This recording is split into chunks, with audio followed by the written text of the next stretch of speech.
Welcome back to Unseen Rite, where the shadows whisper truths buried deeper than the graves they filled. Make sure to subscribe to our channel and hit that notification bell, so you never miss these dark historical mysteries.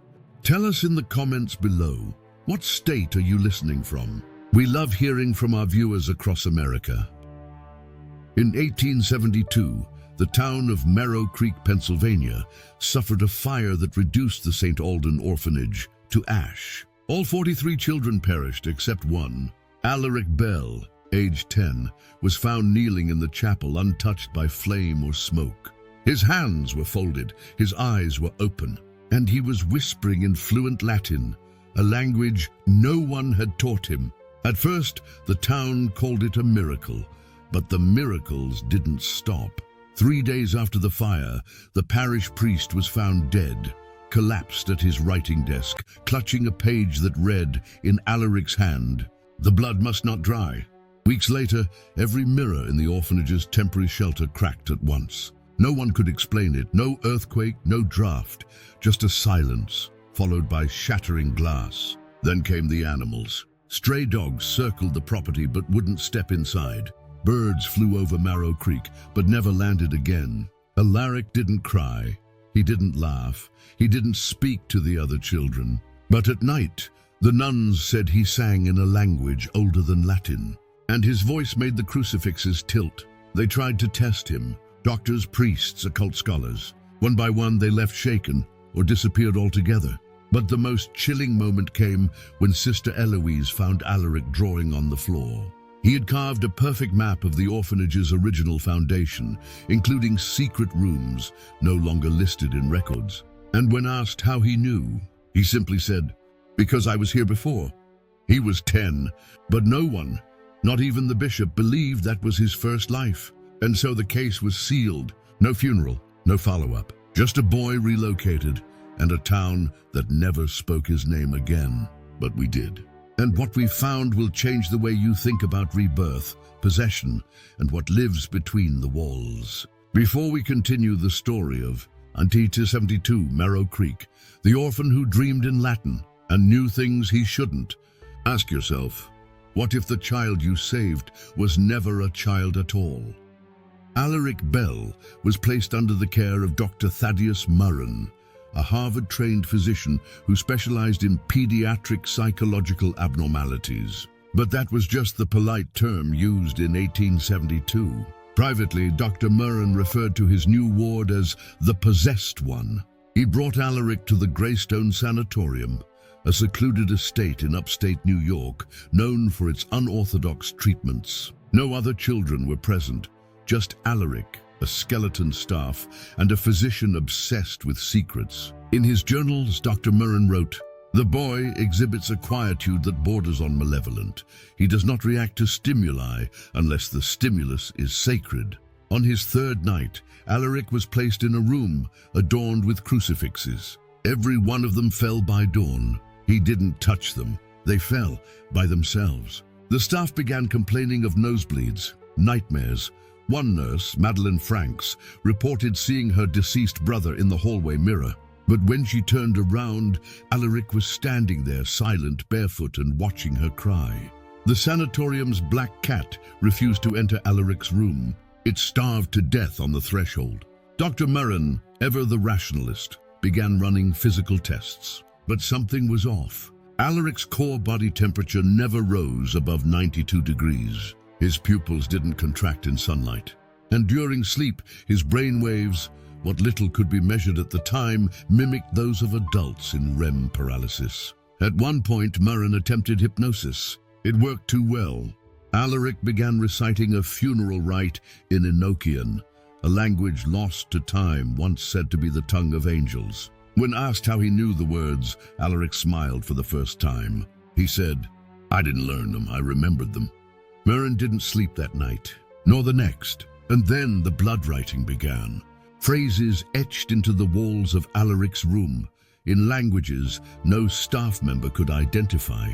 Not painted, not carved, written in a brown, sticky fluid confirmed to be human blood. No one had injuries, no one had bled, but the messages appeared, layered, ancient, impossible. One read, The bell rang before the boy was born. And that's when Murren realized this wasn't a child who had lived before. This was something older, and it wasn't done yet. By January of 1873, word of Alaric had begun to spread, but only through whispers. Doctors from Yale and the University of Edinburgh sent discreet inquiries, cloaked in academic language. But behind the Latin and medical terminology was fear. Not fascination, fear. They'd seen something like this before. Not recently, not in children, but in recovered ancient scrolls describing entities that wore flesh-like clothing. Dr. Murren, meanwhile, had started isolating himself, recording everything, trusting no one. Even his handwriting changed over time, from sharp and clinical to frantic and uneven. He wrote, "The boy does not breathe while he sleeps, not a breath, and yet he wakes. Staff turnover spiked. 2 nurses quit in the same week, claiming their dreams had been invaded. A third was found walking naked through the woods, muttering prayers in tongues she never studied." Then came the mirror event. Murren installed a one-way glass wall to observe Alaric without being seen. But during a session, the doctor noticed something terrifying. Alaric's reflection turned its head before he did. By nearly 3 full seconds, the mirror didn't show what was happening. It showed what was about to happen. When Murren ordered the glass removed, workers discovered claw marks on the inside of the mirror's silver lining. Later that month, a snowstorm trapped the sanatorium's occupants inside for 5 days. No outside communication, no way to leave. On the 2nd day, the furnace stopped working. Temperatures dropped below freezing. But Alaric, he remained barefoot on the stone floor and smiled. By day 4, the head nurse was dead, found in the attic, strangled by her own rosary. Alaric said nothing, but that night, Murren noticed a drawing on the boy's wall. A crude sketch of a spiral staircase descending into fire with 5 figures drawn mid-fall. Above them, a 6th figure stood. The boy had drawn himself, watching, not falling. Dr. Murren made the decision to transfer Alaric. He wrote in his final Greystone journal entry, "This place cannot hold him, and I fear it may empower him." The next morning, before the carriages arrived, a Latin phrase was scrawled across the entry hall in what looked like charcoal and ash. "Nolite excitare dormientem." Do not awaken what sleeps. But it was already too late. February 1873. Alaric is transferred to Black Hollow Institute, a remote facility in upstate New York with government ties and no public record of its existence. The place wasn't marked on any map. It didn't need to be. Its patients weren't meant to return to society. They were anomalies, errors in nature housed in silence. Black Hollow wasn't built like a hospital. It was built like a containment zone. Steel-reinforced cells, subterranean floors, and a staff trained not in psychiatry, but in observation and suppression. Alaric was placed in the deepest wing, Ward 9, with no windows and soundproof doors. He didn't scream, he didn't speak. But within 9 days, half the staff reported insomnia, nausea, and the distinct sense that something was watching them from inside their own dreams. Security footage from the observation cells, since declassified, shows frames skipping every time Alaric blinks. Not stutters, not glitches. Frames missing, clean cuts. And in those missing moments, objects moved. Lights flickered. When God went blind, his optic nerves found burned, yet no heat source was ever discovered. Meanwhile, internal memos from the Department of Abnormal Psychiatry reveal Black Hollow wasn't just monitoring Alaric. They were studying him. He was given puzzles with no solution, introduced to recordings of extinct languages, exposed to frequencies only heard by newborns. Each time, he adapted, he mimicked. He learned faster than their algorithms could log. One memo, dated March 14, 1873, reads, "Alaric's EEG activity resembles patterns found only in post-mortem brains during decomposition. Yet he is learning calculus." Staff psychologists refused to work with him face-to-face. They spoke through walls, left notes under doors, until one doctor, Dr. Evelyn Hart, insisted on a direct session. She lasted 11 minutes.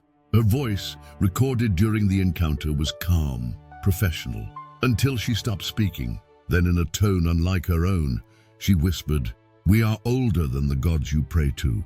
We wore skin before man wore thought, and now we are learning your names." She was institutionalized that night. Her final words before sedation? "He is not a child. He is the echo of something we buried but never killed." From that moment, Black Hollow stopped reporting to the government, because something inside those walls was evolving. And worse, it was starting to remember. By May 1873, all correspondence from Black Hollow ceased. No telegraphs, no physical letters. Only one package arrived at the Department of Abnormal Psychiatry. A plain wooden box containing a single reel of phonograph tape. Dum and a tooth. Not a human tooth, not animal either. Experts couldn't classify it. No known species had hollowed fractal enamel or symbols etched into the root.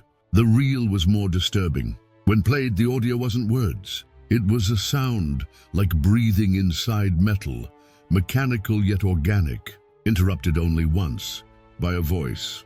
"Alaric's, I am where your memory ends, where your comfort dies. I do not forgive your sleep." The government panicked. A retrieval team was dispatched to Black Hollow. 30 men armed. Only 2 returned. One was mute for life. The other, a young field officer named Corwin Reddick, spoke only once during debriefing. They weren't experimenting on him. They were trying to keep him asleep. He died of a stroke that night, aged 27. Autopsy found neural scarring in patterns that mirrored ancient Sumerian glyphs.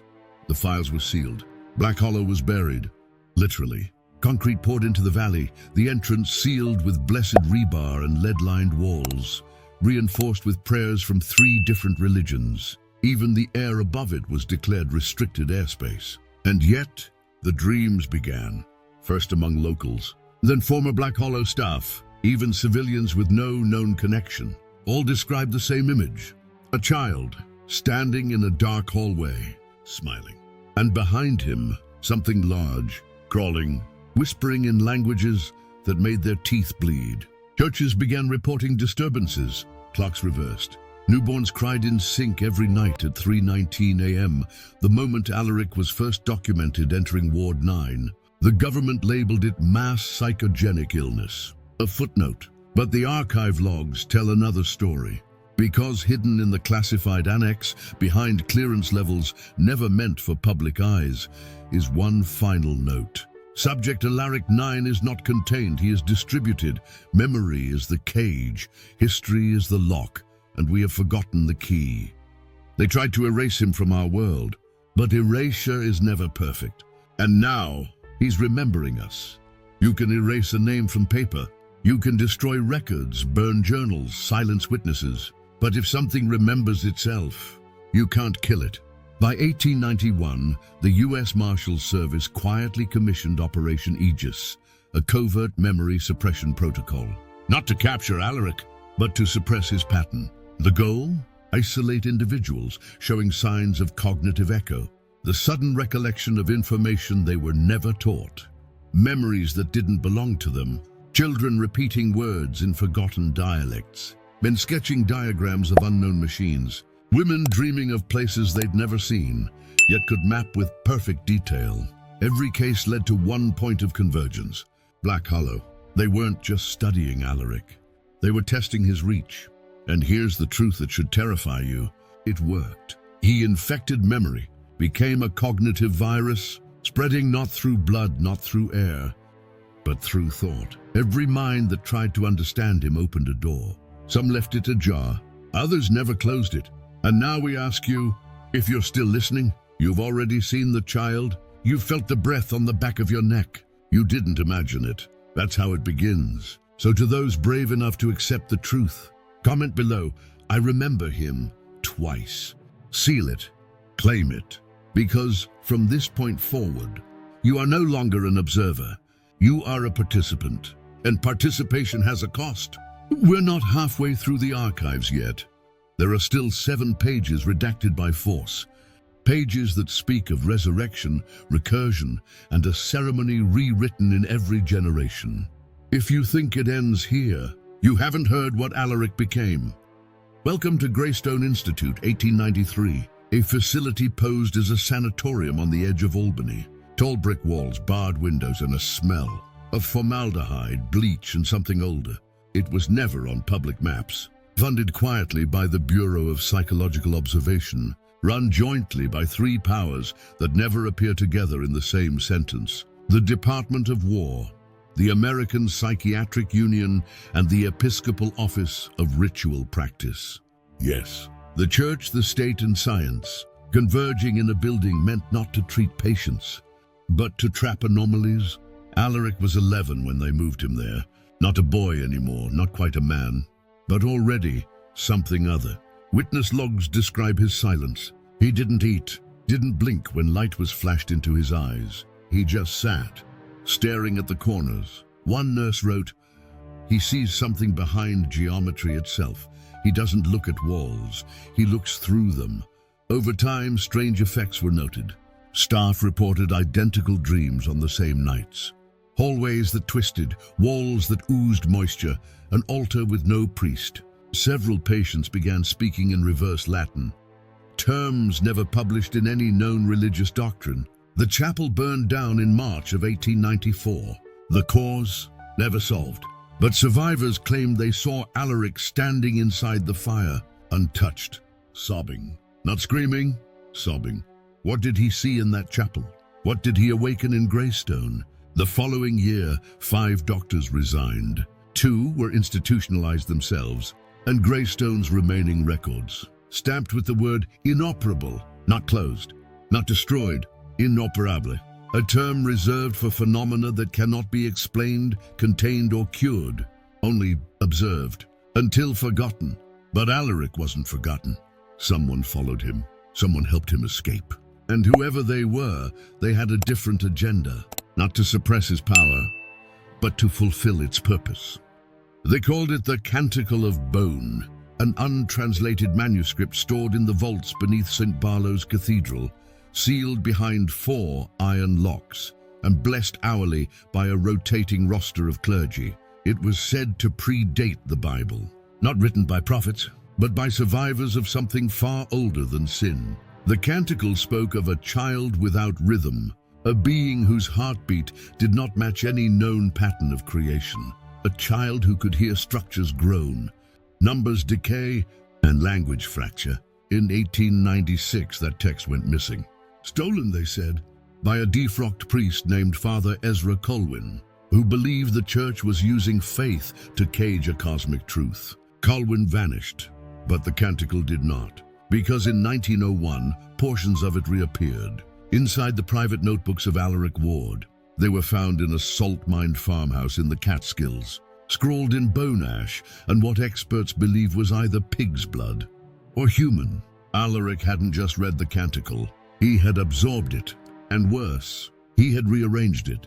Entire passages were rewritten, not as scripture, but as instructions. One line stood out to investigators before the notebooks were confiscated by federal archivists. Those who hear the wrong music become instruments. Those who hear none become conductors. It was now clear Alaric wasn't running, he was composing. From orphan to ward, from patient to prophet, he had begun assembling followers, people broken in just the right way, each with a specific wound, a missing emotion, or a gift they could not explain. They weren't a cult, they were a score. Each person a note, each town a measure, each century a movement. And when the composition was ready, Alaric would play a song that hadn't been heard since the first silence. That sound was not music, it was something older, something the canticle warned us about in its final sealed verse. Beware the harmony of one. By 1904, the towns where Alaric's followers lived were already changing. In small, unmarked hamlets scattered across the northeast, residents whispered of a creeping silence, a quiet so absolute it felt like the world itself was holding its breath. Those who dared speak of the whispering dissonance described how reality seemed to thin, edges blurring, colors fading as if soaked in ash. Alaric's disciples reported strange visions. They spoke of a fractured melody tearing through their thoughts, a song without beginning or end, looping endlessly beneath their skulls. Some lost the ability to hear normal sounds. Others could hear only the subtlest vibrations, the rustle of paper, the tick of an unseen clock, the heartbeat of an insect miles away. But all were marked, their minds unwound thread by thread. Doctors called it hysteria. The local clergy called it possession. But the truth was darker. The canticle was not just scripture. It was a psychological weapon, a blueprint for rewiring the brain itself. Alaric had discovered a way to decode human consciousness, to fragment it into frequencies that could be manipulated, controlled. He was no longer merely a man. He had become a conductor of minds. And as his followers' sanity unraveled, they became living instruments, each vibrating with a different resonance. A deadly symphony composed in the shadows, preparing to strike. Meanwhile, the outside world remained oblivious. Official records show increasing numbers of nervous breakdowns, melancholia, and mysterious disappearances in the affected regions. But no connection was ever made. No one noticed the invisible score threading through the chaos. And yet the dissonance spread, as inevitable as nightfall. The whispers turned to screams. By 1907, reports surfaced of entire families vanishing overnight, homes left cold and untouched. Neighbors swore they heard a faint hum, a sound too low for the human ear, yet heavy with menace. At the center of it all stood Alaric's last known sanctuary, an isolated mansion nestled deep in the Appalachian Mountains. Locals called it the Hollow, a place where even the wind seemed to avoid. Inside, the canticle's most devoted disciples gathered. They no longer sought to hide. Their rituals became grander, darker. Strange machines filled the halls, archaic devices crafted from brass and bone, pulsing with unseen energy. At the heart of the mansion, a colossal organ stood, its pipes whispering unholy hymns in frequencies that bent minds and warped reality. The cultists believed the canticle could unlock a higher plane, a world where thought and sound fused into one, where control was absolute, where free will was a myth. But their experiments tore at the fabric of existence itself. The mansion seemed alive, walls breathing, shadows crawling. Visitors often disappeared without a trace. Those who fled told tales of maddening echoes and visions of fractured selves trapped in endless loops. The government took notice, but all investigations were quickly buried. Officially, the Hollow burned to the ground in 1912, a tragic accident blamed on faulty wiring. Unofficially, the mansion vanished without a trace, as did the cult. But the canticle endured, etched into secret journals, whispered through underground circles, hidden in plain sight within the melodies of forgotten folk songs. Its dissonance still lingers, infecting minds, preparing for its inevitable return. The truth is more harrowing than any tale told around campfires or whispered in dread. The canticle was not merely a cult of sound and ritual. It was a blueprint for systemic control, a template encoded in frequencies designed to fracture human consciousness. Those who survived the Hollow's destruction found themselves marked, haunted by voices only they could hear. Voices that urged obedience, sowed doubt, and shattered resolve. Psychiatrists later called it mass hysteria. Historians dismissed it as folklore. But survivors remembered. They passed warnings in hushed tones, encrypting the canticle's hymns into lullabies and hymns. Hidden codes meant to awaken, to warn, and to resist. In modern times, echoes of the canticle appear in unexpected places. In subliminal messaging, in the design of modern propaganda, in technology meant to influence thought. The same patterns, the same frequencies, the same dissonant symphony of control. The question remains, how much of your reality is shaped by a song you never knew you were hearing? How many of your choices are truly your own? And who plays the conductor's baton in the shadows? The end is near.